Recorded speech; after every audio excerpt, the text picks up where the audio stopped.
Everybody,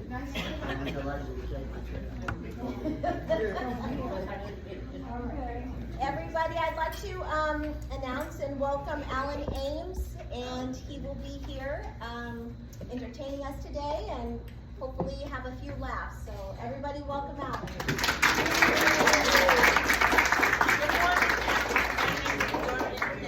I like to give laughs too. Okay, that's great. Thank you. Thank you. So there's an announcement that the center has asked me to make first, and it goes like this.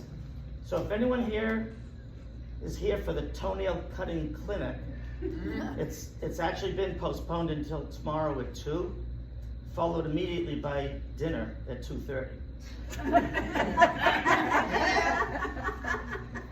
So that's a joke. Do not come here tomorrow at 2 o'clock. Do not come here tomorrow at 2 o'clock. I think I should explain why a comedian from the Boston area is up here at your center, and I'm going to explain that. My family and I have been coming up to Weirs Beach ever since I was a child. Almost every summer for a couple of days. In fact, my wife was staying at the Half Moon Motel opposite in the Weirs Beach. Right now, she's seen my show a lot of times, and she's back in the motel room, and that's fine because I can only take so much eye rolling during my performance. Yeah. But you know, all these years I've enjoyed Laconia in the Weirs for so many years, and I was thinking, how can I give back? How can I pay back Laconia and the surrounding area for all the fun things that myself and my family have had? Well, I started doing stand-up comedy about a year and a half ago. So when my wife and I made arrangements to come up here, I thought to myself, I'll do my show at the Laconia Senior Center. So I got in touch with Tracy Elder, who put me in touch, and here we are. This is just my way of thanking all of you in Laconia and in the whole area for all the great times I've had up here. So I'm doing the show for free. Thank you. Just my way of giving back. Before I go any further, I can't tell you how happy I am that I have some guests here. So at that table, I have a bunch of my cousins that live here. Val, Winter, Katie, and her husband, Forrest. And from my hometown of Stoughton, Andrea and Jerry, all the way from Stoughton, Mass. But they live up here, I guess, now, right? So I'm gonna embarrass Forrest because he is a sergeant with the Franklin Police Department. And just this past March, he rescued 2 little kids in a river up in Franklin. Oh, yes.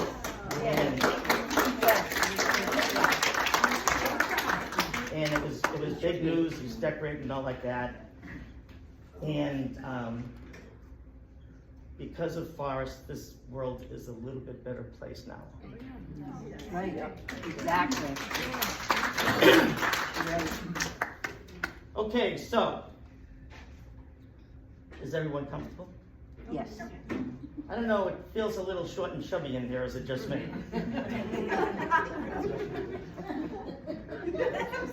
So ever since I started doing comedy, people have been coming up to me a lot and saying, so, are you funny? Are you funny? So I say all the time, I said, well, I must be funny because every time I step out of the shower, my wife laughs.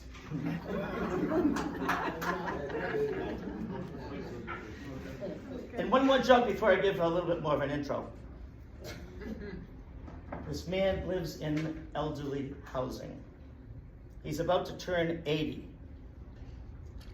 His friends want to play a practical joke on him, so they hire a professional woman to visit him on the day of his 80th birthday. So the day arrives, so knock on the door, and a beautiful young woman walks in, and she exclaims enthusiastically, she says, I am here to bring you super sex. So the man thinks for a moment, and he says to her, thank you very much, young lady. I think I'll have the soup. I'm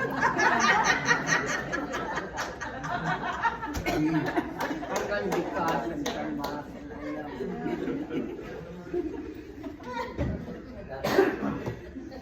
So if I told you that I was OFD, you really have to live in the Boston area to know what that is, so I'm going to tell you.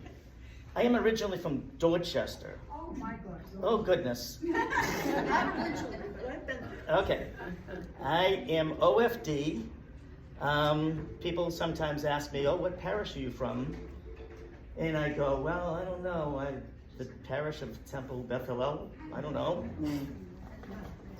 Because I'm not Christian, I'm Jewish, so that was the answer I would always give. But if those of you who are That's right. from Dorchester, it's St. Gregory's, Yes. okay? When my family moved to Stoughton, I was entering my junior year of high school. And that is where I met my boss, my wife.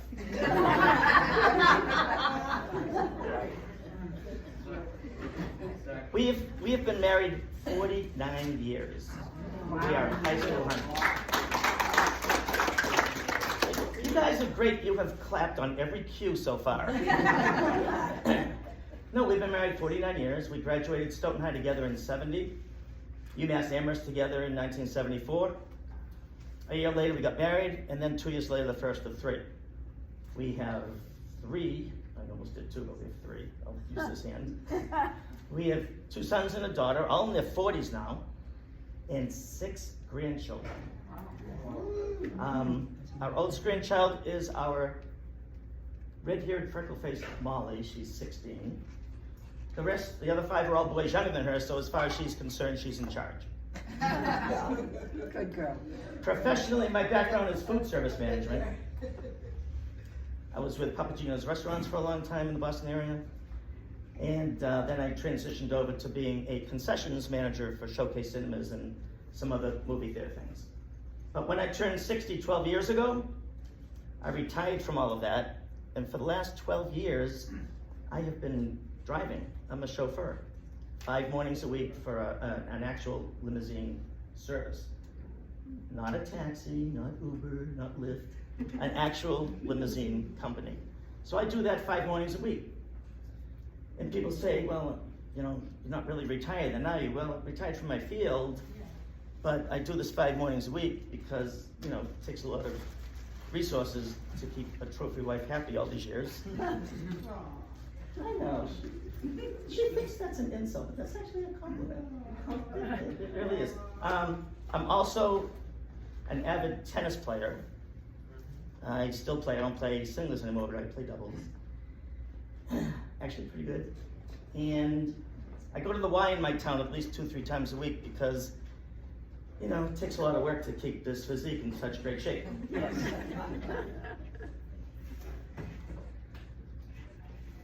So, what I'd like to do now is I'm going to invite you all to come back to 1960 with me. Dorchester, 1960. So just clear your minds for a second. We're going back in time. I was 8 years old in 1960. I grew up in the triple deckers, right? Family first floor, second floor, third floor. Tiny backyards, tiny front yards, little alleys that went through to separate the houses. That's what I grew up in Dorchester. Me too. Yeah, and that's why we played on the streets and all like that.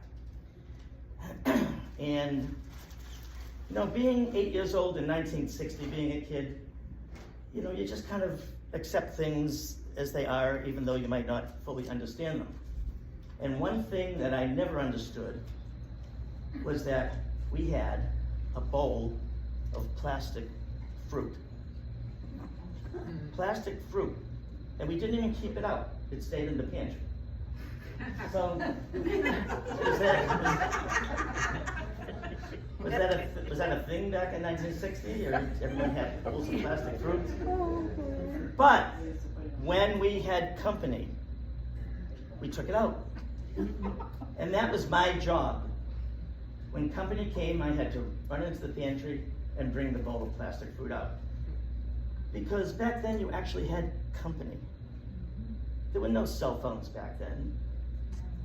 People would be out doing errands and they go, oh, let's go visit the Ameses. the doorbell would ring and it'd start coming up 3 flights of stairs. My father would yell, "Alan, go get the bowl of plastic fruit." And I'd dust it off and I'd bring it out.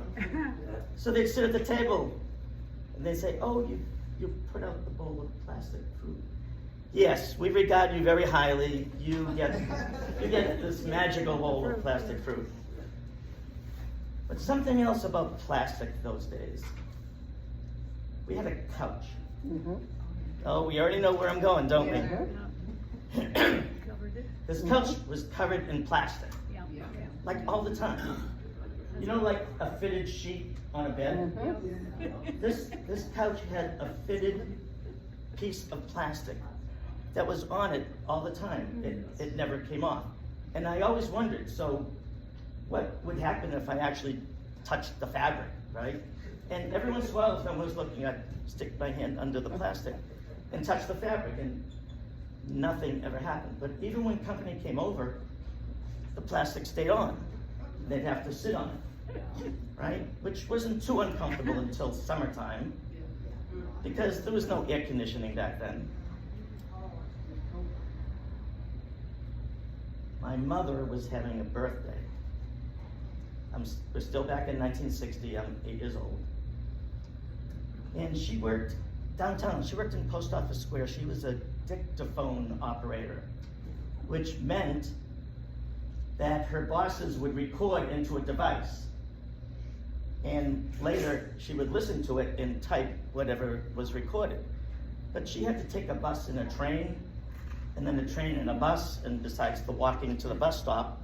To get to work. And this poor woman, so my father got her what he thought was the greatest birthday present of all time. He got her a vacuum cleaner. Oh dear, did he survive? If I ever got my wife a household appliance for her birthday, the cause of death on the coroner's report would be strangulation by electrical cord. But he did. He thought that was the greatest thing. So coming up the stairs, and we have the vacuum cleaner ready to go. She opens the door, and we yell, "Happy birthday!" We turn on the vacuum cleaner. Just looks at it. "Happy birthday!" Now, go vacuum the house. "Oh, and what's for dinner?" But times have changed. It's not like that anymore. If my father was still alive, he would be 104. And I get a lot of my storytelling and joke telling traits from him. He loved telling stories. When they retired to an apartment complex in the city of Brockton. And in the nice weather, he'd sit out back on the lawn, and little kids from the complex of all ethnicities, they'd sit around like they were at a campfire. And he would just tell them story after story after story. So I do remember a lot of the things that my father joked about and said. But one thing I remember is a poem that he used to say. And the poem was about pay toilets. Pay toilets. There were pay toilets growing up in downtown Boston where you needed, if you needed to use a stall, you needed a coin, usually like a dime. And we had those shoes back then that had a little slot in the top of it.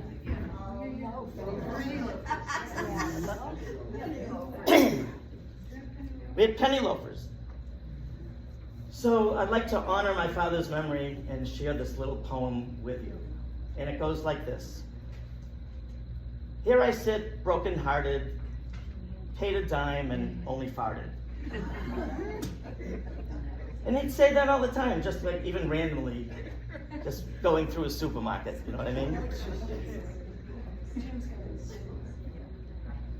But my father also knew exactly what to say to me if I messed up or did something really stupid. He knew what to say to me to make me feel better. And I remember specifically one day, 8 years old, I'm carrying a plate of food to the kitchen table, and it all just slid right off. So I froze. I looked at him, and he looked at me. He said, "Alan, I can't believe you were the fastest sperm."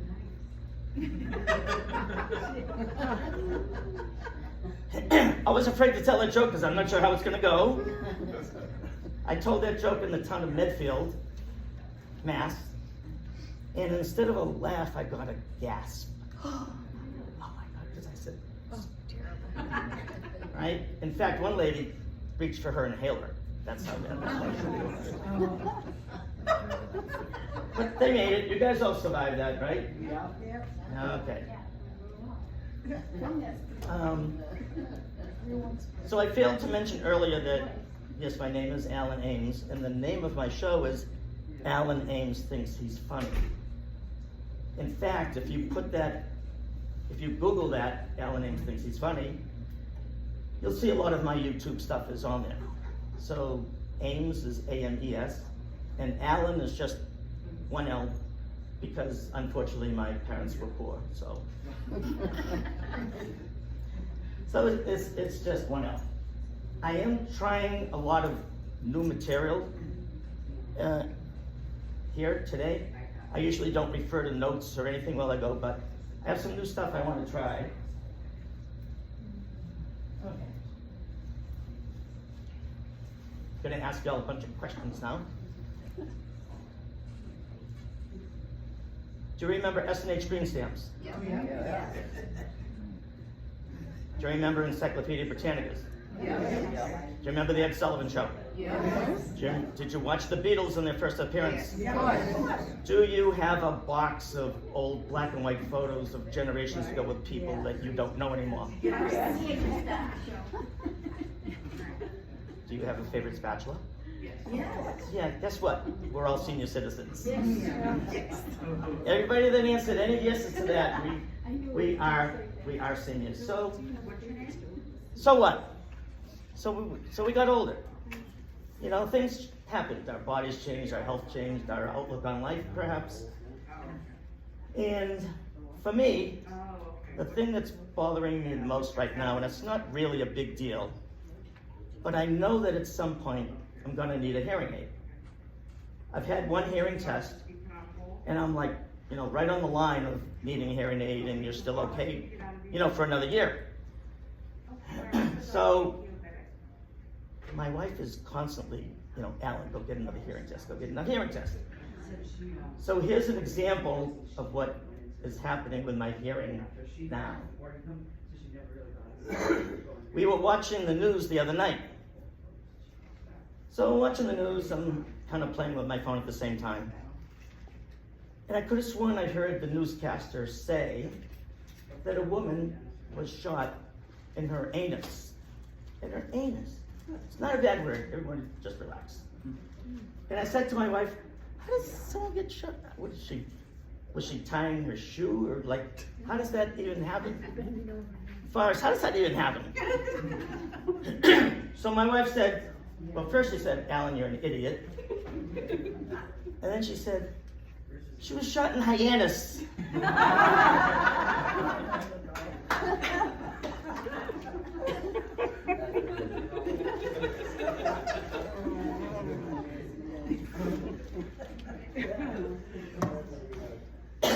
I've been dyeing my hair black for decades. A couple of years ago, I just let it go. So it's this gray, whatever, and I'm fine, I don't care. It's mine, I'll enjoy it for as long as I have it. But once my hair turned gray, I noticed that everybody started calling me sir. Everybody. And holding doors for me. Like, everybody's nice to me now. They are. Yeah. You know, getting older, you know, so what? When I was a young teenager, like 13 or 14, now remember, this is a PG-13 performance. That's all you get at 10:30 in the morning, right? So I don't use profanities, but there's a couple of words that are actual real words, so everyone just relax. to be cool like my friends, I'm like 14 or 15, I used to keep a condom in my wallet, like something was gonna happen. Nothing was gonna happen. And you know, we'd be tough talking, we'd go, hey, we're going to a dance or a social or something, you go, hey, you got your, yeah, it's in my wallet, it's in my wallet, okay. Well, there's no condoms in my wallet anymore. But in the same spot where I kept my condoms, I now have lactate pills. Yeah. Just in case. Another thing I did when I was younger as a teenager, I had a small tattoo on my chest of a battleship, just a small one. And I'm sure you've seen in Facebook or different places the jokes that they make about us seniors who had tattoos put on when they were younger. They make jokes about us because they say that whatever tattoo you had over the years has, drooped, become distorted, or whatever. Yeah, so my little tattoo of a battleship has actually been sinking over the years.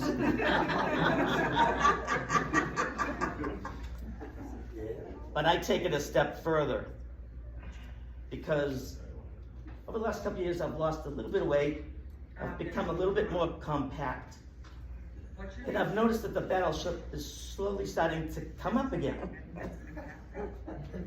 And my goal is to get the battleship back to the surface.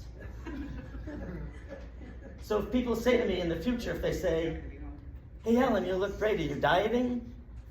I would say, well, I don't know if you call it dieting, it's more of a salvage operation.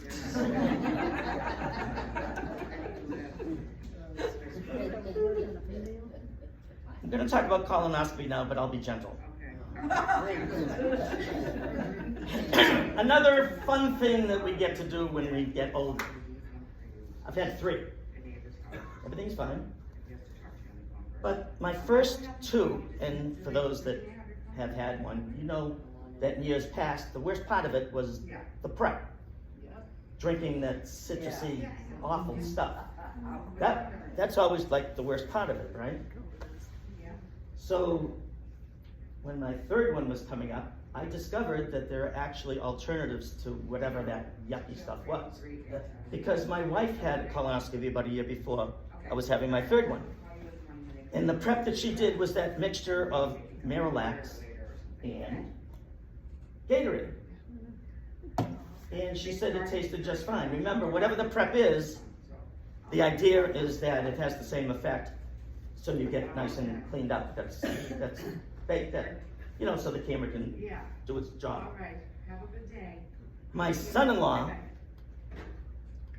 had a colonoscopy, and his prep was a series of pills that he took with a lot of water. So I guess there are different ways that you can do the prep. So I know what I'm going to do when I get my next colonoscopy in 3 years. Because I'm lactose intolerant, I'm just going to eat a bunch of ice cream the night before. I will, because it'll have the exact same effect. In fact, I can picture my doctor, Dr. Kumar. I can just hear him now after I have my next one. He'd go, gee, Mr. Ames, you did a really good job with your prep. Which method did you use? Oh, I used Ben and Jerry's method.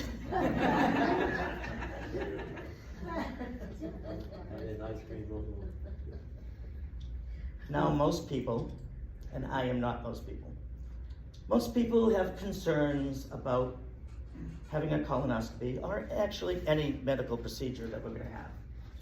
You worry about you're going to be okay with the anesthesia, what are the results going to be, is something going to go wrong, blah, blah, blah, blah, blah. Not me. I was looking forward to that, my 3rd colonoscopy, because I had the greatest joke that I wanted to tell the gastroenterologist, my surgeon, right before they do the procedure. And that's all I cared about. So there I am, I'm on the table, on my side, the doctors are lining up behind me, and I said to the anesthesia. Oh my goodness. The woman that does the anesthesia, right? I had, I already had the intravenous and all like that. And whatever that drug is, you just like drift away, and next thing you know, you're, in recovery. So I said to her, I said, do me a favor, and right before you inject the medicine to send me to La La Land, let me know, because I have a question I have to ask Dr. Kumar. Okay. So a few minutes went by, and she said, okay, Mr. Ames, now's the time. So I said, Dr. Kumar. He goes, yes, Mr. Ames. I have a question. And I've been dying to tell this joke for months. So, Dr. Kumar, I have a question.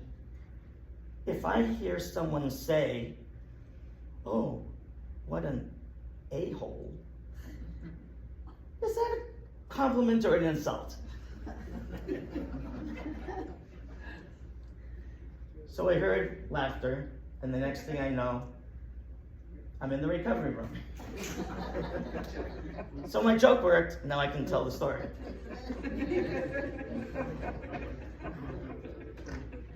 That's all I wanted to do, was tell my joke. The people that know me are laughing the most over here. Oh, I forgot to mention that these two lovely young ladies right here are from my Stoughton High class.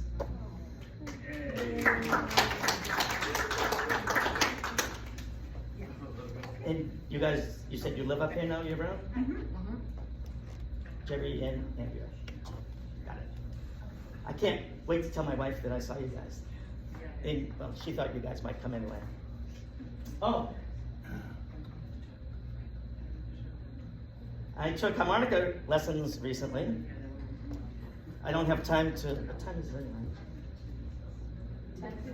10 of.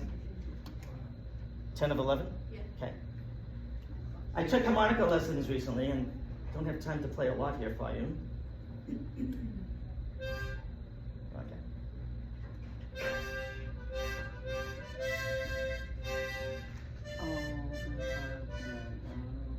Oh, good, you did recognize that song. Do one more here, see if you can get this. This is a TV theme.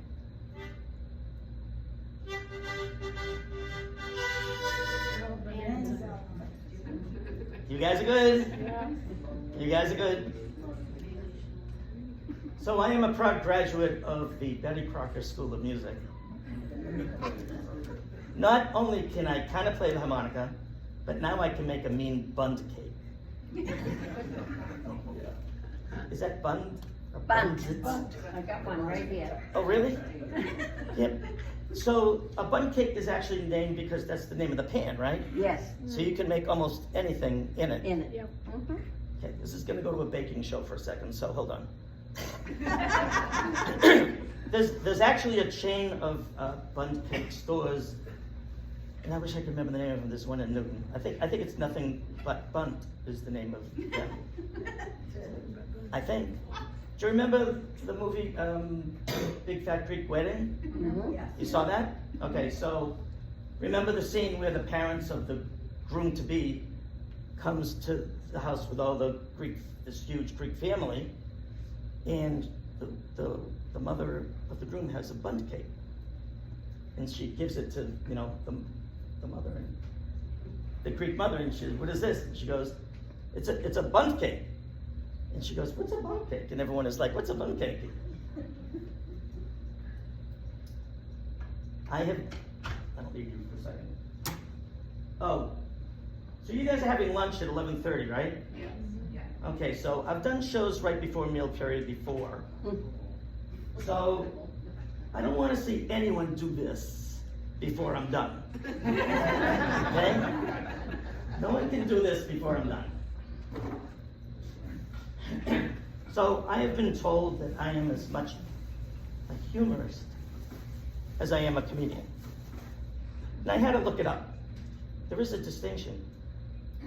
So a humorist is someone who tells interesting stories that may or may not have a punchline, but they're entertaining. If you look up the word humorist, the most famous person that was a humorist comes up right away. Thank you. Mark Twain. Samuel Clemens was known as a great humorist. So since I am a humorist and a comedian at the same time, I'd like to have a small part of my hour where I simply just tell jokes, just to stay in practice. And these jokes aren't really connected to each other, but I just want to make sure I can still just tell random jokes.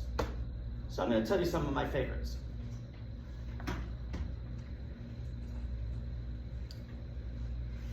Two lifelong drinking buddies from, I say Southie, that's South Boston.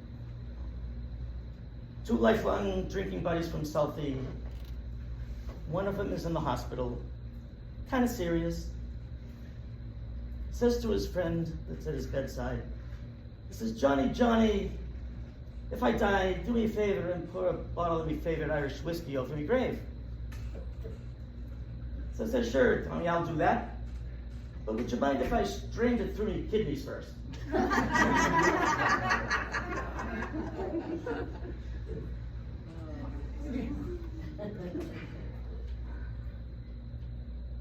Two lifelong buddies, but this time it's all about baseball. Everything about the Red Sox. They played baseball growing up. They went to spring training, they had season's ticket, everything was the Red Sox. One day, one of them does pass. So, about a week later, the other guy's in bed, and he sees a vision of his friend. So he says, Mike, is that you? Yeah, it's me. You're in heaven, right? Yeah, well, of course I'm in heaven. Well, tell me this, is there baseball in heaven? He says, well, I have good news and bad news. Okay, what's the good news? Good news is, yes, there is baseball in heaven. Okay, well, what's the bad news? Bad news is you're pitching tomorrow.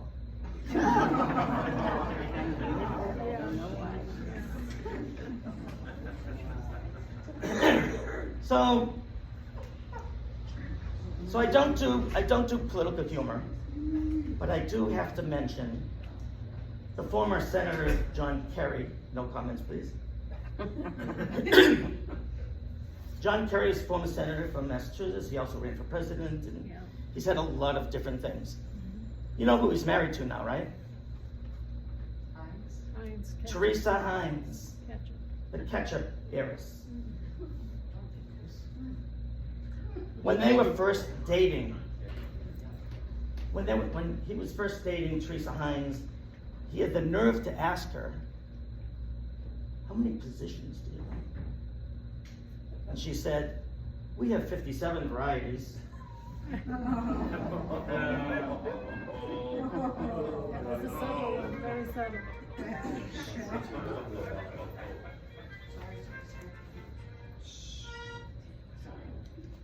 I can play my harmonica with you on that. Can't bring her anywhere. Our oldest son lives in Silver Spring, Maryland. He lived in DC for a long time. They live there now. So my wife and I have been down to the Washington, DC area many, many times over the years. We've seen all the Smithsonians. Well, they opened up a spy museum down there, right? So last time we were there, we wanted to go check out the spy museum, but we could never find it.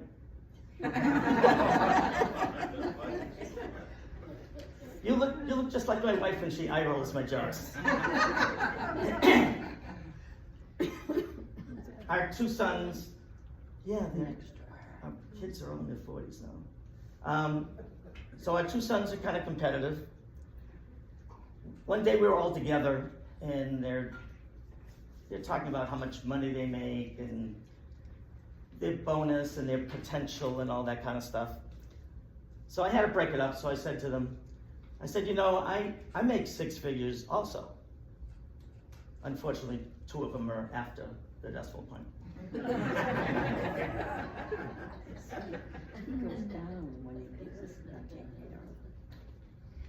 And then they were comparing their degrees in what honors they graduated with. You know, you can graduate cum laude, summa cum laude, magna cum laude, and all that stuff. So I had to break that up too, and I said, hey, I graduated with honors also. And they said, really, Dad, what honors did you graduate with? I said, I graduated as someone cum get me.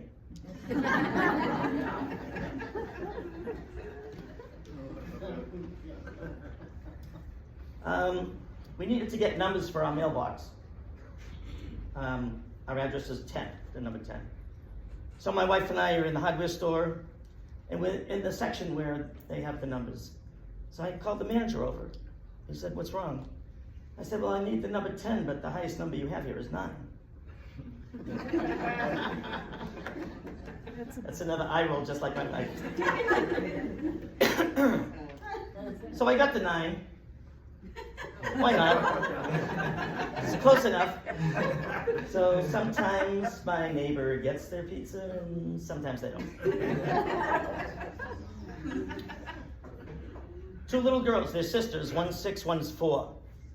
They're in the bathroom looking at the scale that's on the ground. The older sister says to the younger one, don't ever step on that. Every time Mommy steps on that, it makes her cry.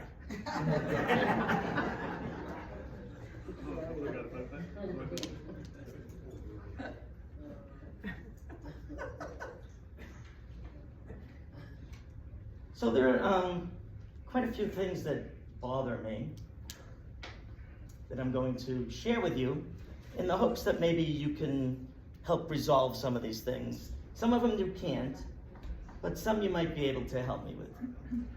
So what kinds of things bother me? Well, it could be anything from things that people say, to TV commercials, to signs on the highway, or just anything random that I see that just doesn't make sense to me. So I'm going to start with things that people say, and we'll work slowly up the list there.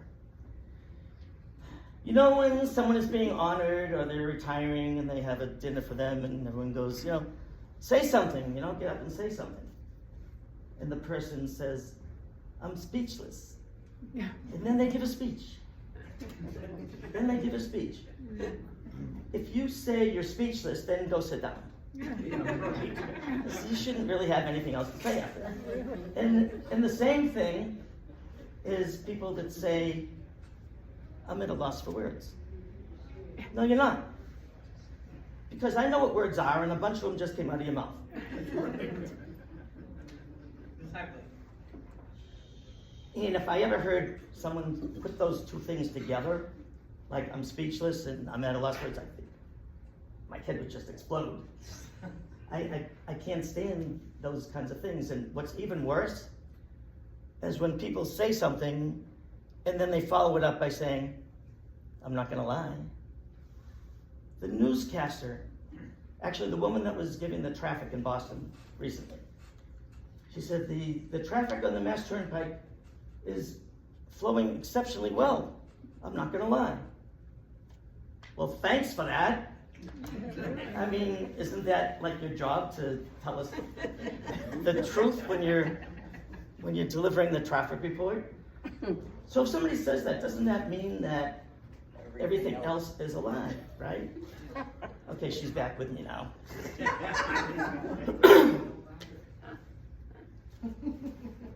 Making a friend over here.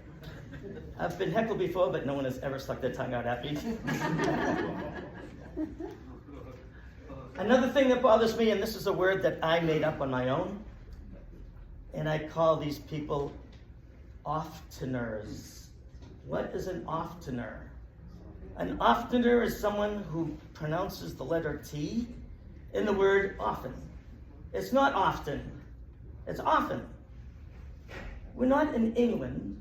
We're not like, hey, how often do you go fox hunting? Oh, I go quite often. It's often. When you do laundry, you use detergent first. But then what do you add to make it feel nice? Don't anyone say softener. It's softener. It's softener, right?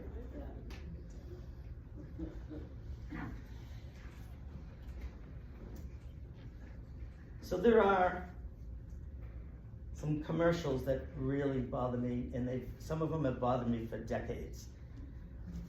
Let's talk about the suicidal tuna named Charlie.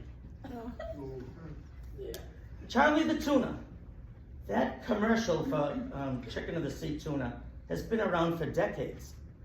And it has actually been ingrained in American pop culture, right? Because even the slogans like, "Sorry, Charlie," we were all saying "Sorry, Charlie" years ago. And also, the slogan was, "We don't want tuna with good taste, we want tuna that tastes good." Because what did Charlie do? Charlie wore a beret, a blue beret, right? And he had black rimmed thick glasses.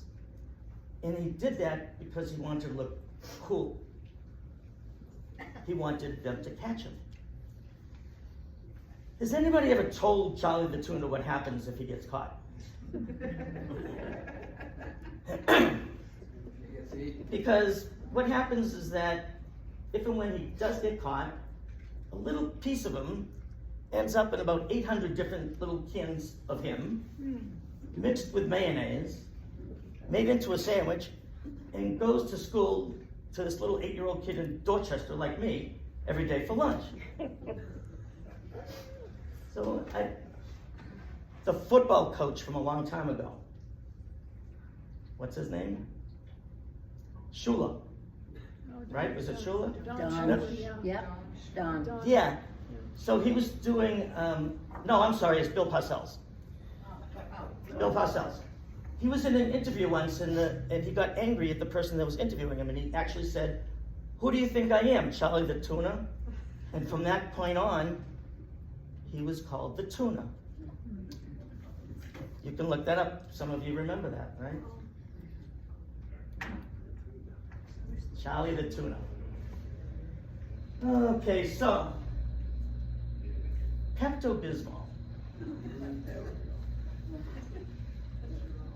They have this little jingle at the end. This is the only song I can think of that has the word diarrhea in it. It's in the commercial. I can't say that? No, I Yeah. Do you know any songs that have the word diarrhea in it? So the jingle for Pepto-Bismol goes, nausea, heartburn, indigestion, upset stomach, diarrhea. It's on TV, right? Another commercial that really bothers me. Lume. The whole body deodorants. Apparently we as a civilization need a lot of help so that we don't smell. And these are commercials that are on public TV. And there's always the same woman, the doctor, that's advertising Lume. And there are a lot of variations of this. But one variation of it, she says, it's for pits, privates, and beyond. Yeah. What is beyond? When I worked at Papagino's many years ago, we had a slogan for a time. It was pizza, pasta, and more. And you had an idea what they were talking about, right? Toy Story with the one that's the space guy. Buzz, thank you. I'm glad you're here. Buzz Lightyear. What does he say when he jumps up and starts flying away? To infinity and beyond. So what is beyond privates? Pits, privates, and beyond. I even use it. Oh, if you look at my flyer, in the bottom it says that I perform mainly in Massachusetts, Rhode Island, and beyond. So you know what I'm talking about. Right? I saw that. Yeah. So I don't understand that. So there are some signs that bother me. As you can tell, I have a lot of things that bother me. There's some actual highway signs. There's one in Connecticut on Interstate 95 when you're coming up from New York into Connecticut. It's about 30 miles up. It's on the right side of the road. And this is exactly what that sign says. It says, correctional facility, no stopping. Is this a problem? Are people driving at 65 miles an hour up Interstate 95, stopping to pick up hitchhikers in orange uniforms? Is this happening so much that they had to put up a sign? So say there's a couple of, you know what? Instead of the sign, spending the money on the sign, they should just fix the hole in the fence.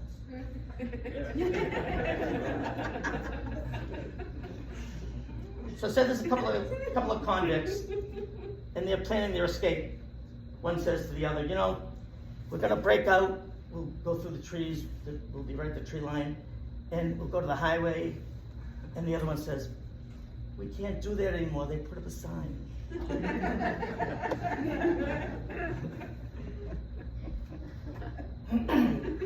There's some signs in Connecticut that bother me about littering.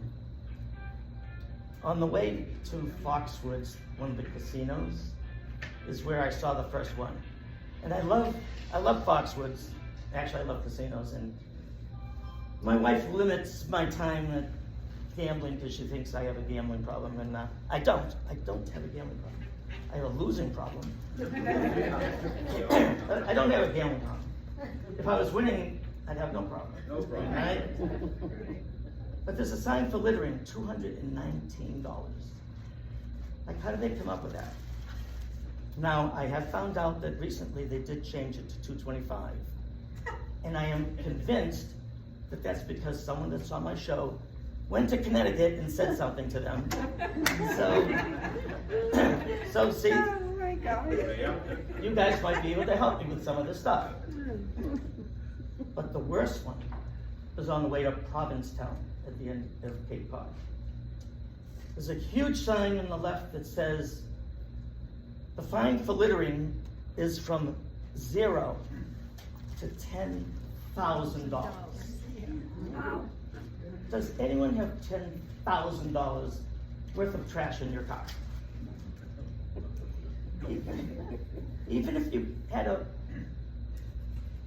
mobile unit, I don't know what that means.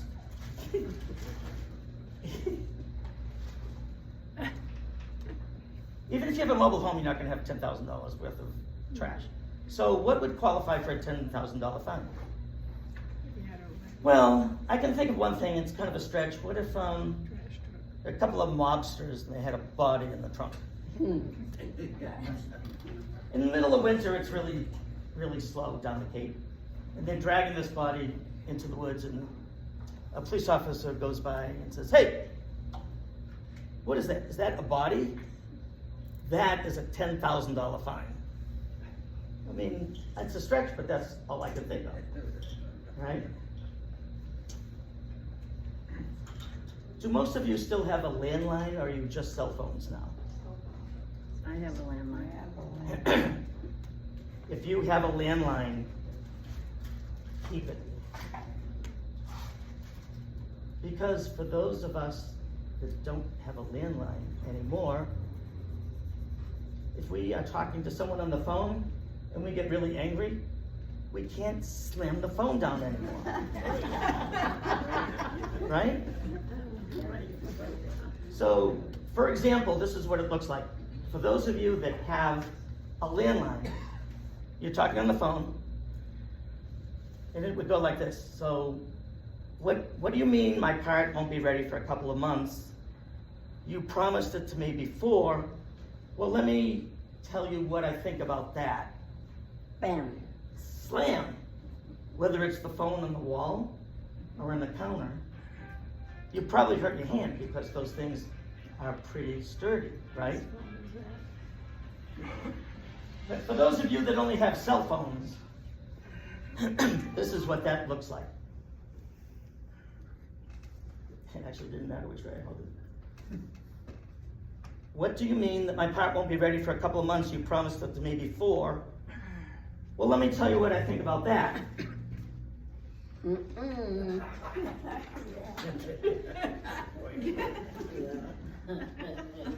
Just gotta put the glasses on to see it.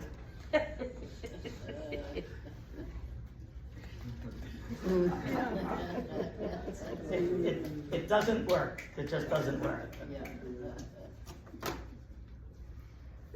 What time is it? Oh, 4:15. Okay, good.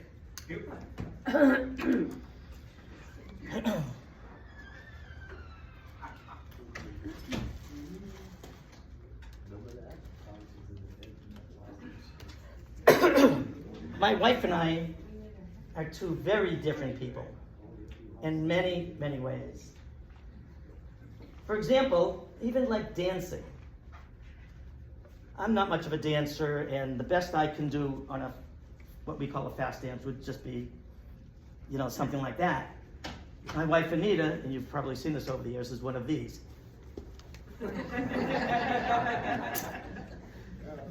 We are the oddest looking couple out there.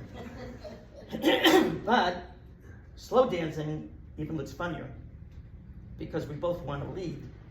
So pretty much we're just like a couple of sumo wrestlers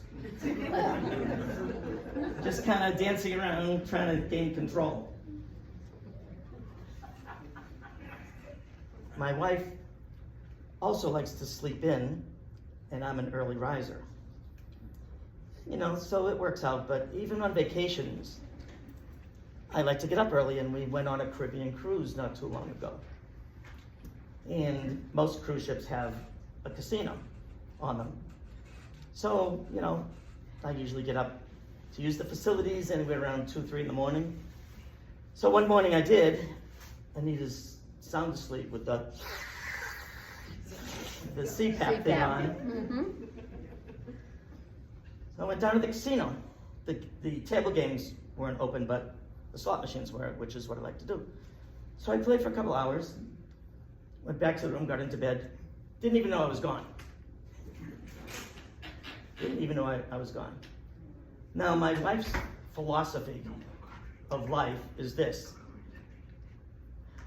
If you came out of her body, your business is always her business. That is her mantra.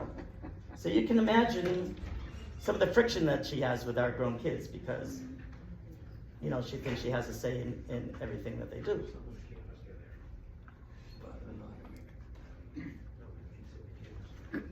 Shopping at a supermarket, forget it. I'm a list person. We make a list. And we go to Shaw's a lot, so I have that app where you can clip coupons, things that you might. So I'll go through all that. And if I go by myself, I'm sticking to the list. My wife comes with me, and it's like she's competing to be on the TV show Supermarket Sweepstakes. Because she's going through the aisles, and it's like, none of that is on the list. Yeah, but I need it. Well, why isn't it on the list? During COVID, during the early days of COVID, when we had the lines on the aisles, you could only go up an aisle one way and down another way. Well, my wife was a nursery school teacher most of her career, so she was a by-the-rules kind of a person. So if we were going up and up aisle and someone's coming down the up aisle, she would let them know, and she would guilt them until they either turned around or just left their cart and walked away. She would.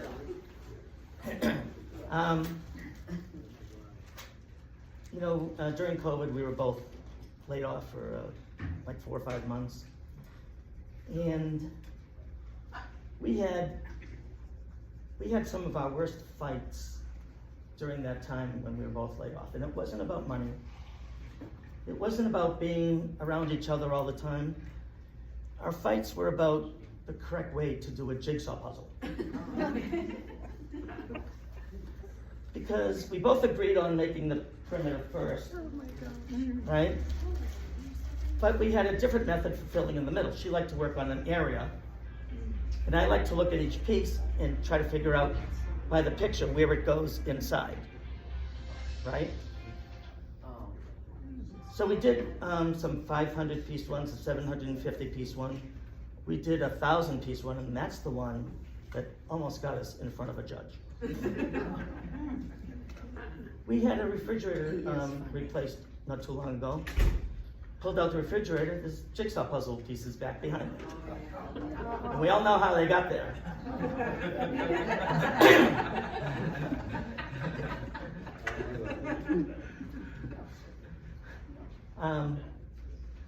You have BJ's warehouse up here, right?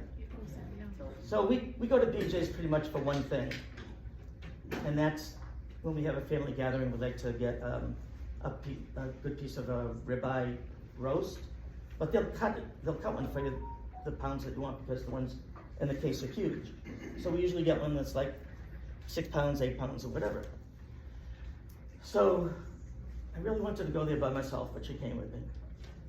And we didn't have a lot of time. I just wanted to go to the butcher. It's in the back of the store. You know, and I said to Anita, I said, yes, I will just go there, right? So we're on our way through the back of the store, and she's gone. She goes, look at how cheap the TVs are. Don't need a TV. A little further. Oh, do any of our kids need these books? No. Would you like some jeans? No. Do you want to change our phone carrier? No. Do you want your eye exam now? I just want to buy the piece of meat and go home. This is what it's like when we go to BJ's. That's just to get this, and you know, Anita. That's exactly the way. That's what happens in BJ's. Yeah. There's a lot of wax like Yeah. So we're getting short on time, and no one's put a handkerchief around their neck yet. What time is it? 20 past. It's time. Okay, I am going to leave you. I was just given the hook. Oh. I've gotten the hook before and it hurt, so I don't want her to come out with a real hook. I have one piece of advice I want to share with everybody. But before I do, I want to tell you that you guys are awesome. I love you all. I love Laconia. This is my way of giving back, is to entertain. And I hope this piece of advice comes in handy for you at some point. Because if someone came up to you and asked you for a piece of advice, with all the experience you have, you'd probably come up with something. So from me to you, this is my piece of advice. Never go through a car wash when you have to pee.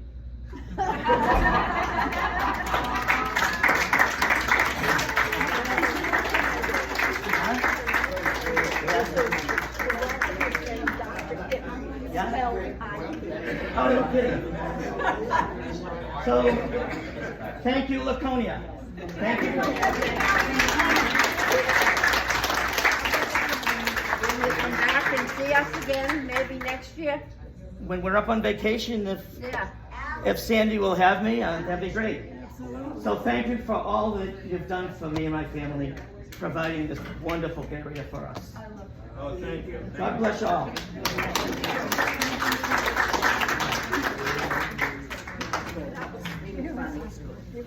He was very funny. All right, everyone, we'll be having serving our meal in just it was a 5-minute break, okay? What's that? Mm-hmm.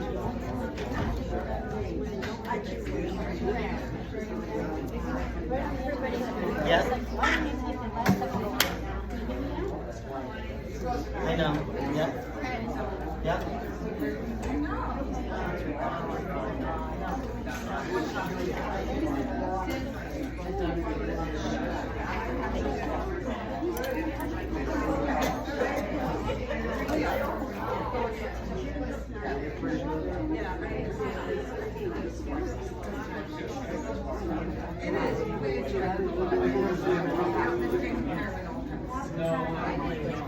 All right, That was great.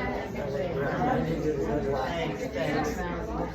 I gotta, give me a second, I have to give some hugs here.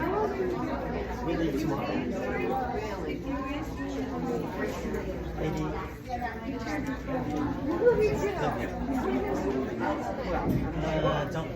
We were thinking of going to, at a Chinese restaurant. wonderful. Like it sounds like the Fratellos. I had to think of the movie Goonies. Yeah. Yeah. Oh, yeah, definitely. Yeah. Do you have my phone number?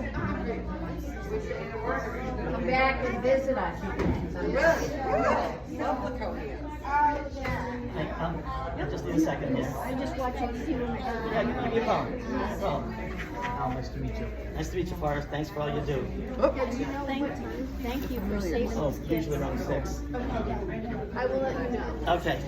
That was great. Tell the fun. Oh, you know what? I will. Say it right into that. Say it. You can talk to Anita and that. She'll see it later. Okay, good. Oh, then we'll have to say hello. Yeah, say hello to Anita. Hi, Anita. Class of 70. Hi, Anita. It was good. It was really fun. And I'm glad you came. Where are you living now? Foxborough? Okay, yeah, not far. It's for my nieces and stuff. Okay, you're up. One more. And then they gotta move on.